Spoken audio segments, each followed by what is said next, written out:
সরফ অর্থ কি?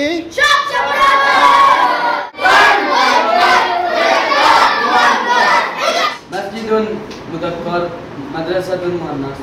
মাজি সংজ্ঞা আমরা এভাবে বলতে পারি যে ফেআল দ্বারা কয় ভাগে বিভক্ত?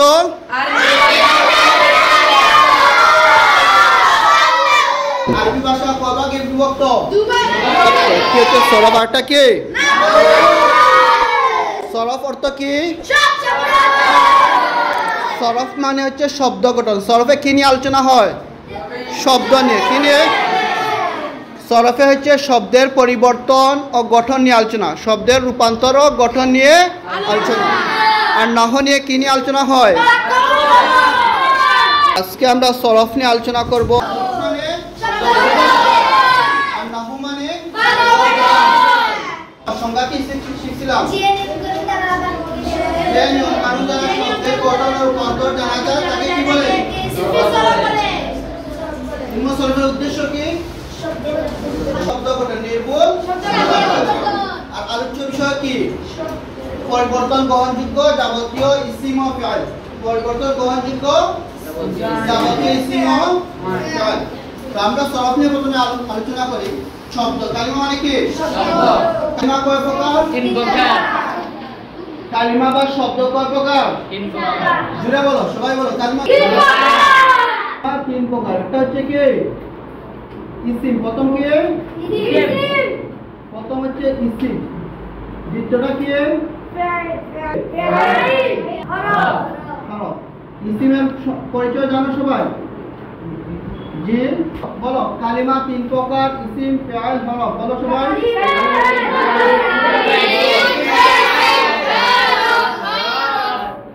ওকে, তো এখানে একটা জিনিস হচ্ছে ইসিম নিজের অর্থ প্রকাশের ক্ষেত্রে কি স্বনির্ভর?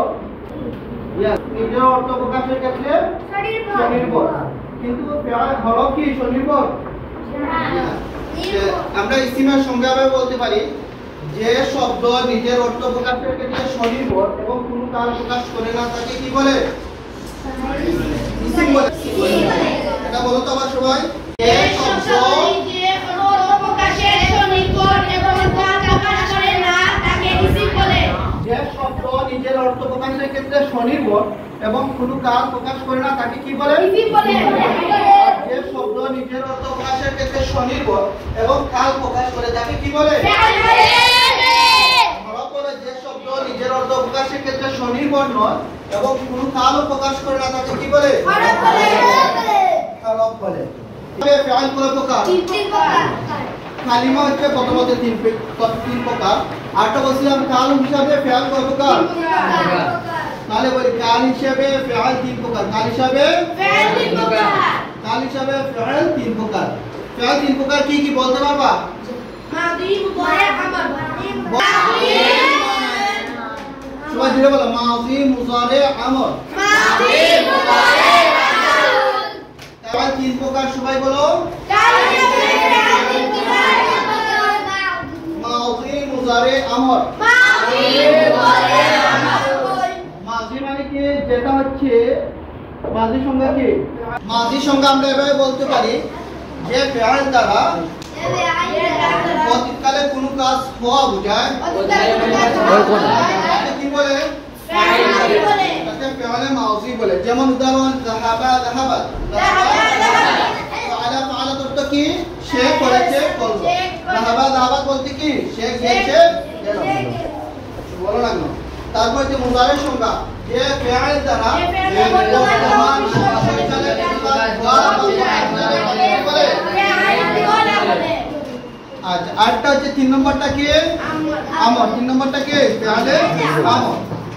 যে ফিআল দ্বারা একথা বোঝায় ভবিষ্যৎকালে কোনো আদেশ বা নিষেধ বোঝায় তাকে কি বলে? ফিআলে আমর বলে। তাকে কি বলে? সমস্ত নাম হয় মুযাক্কার হবে, নাহলে কি হবে? এখন বলো সবাই।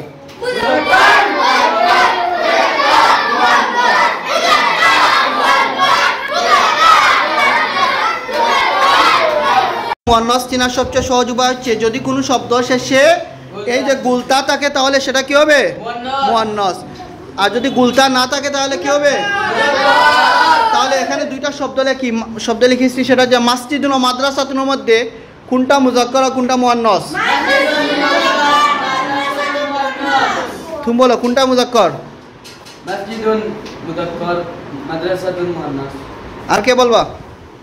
বলো। মাদ্রাসাতুন মুয়ান্নাস।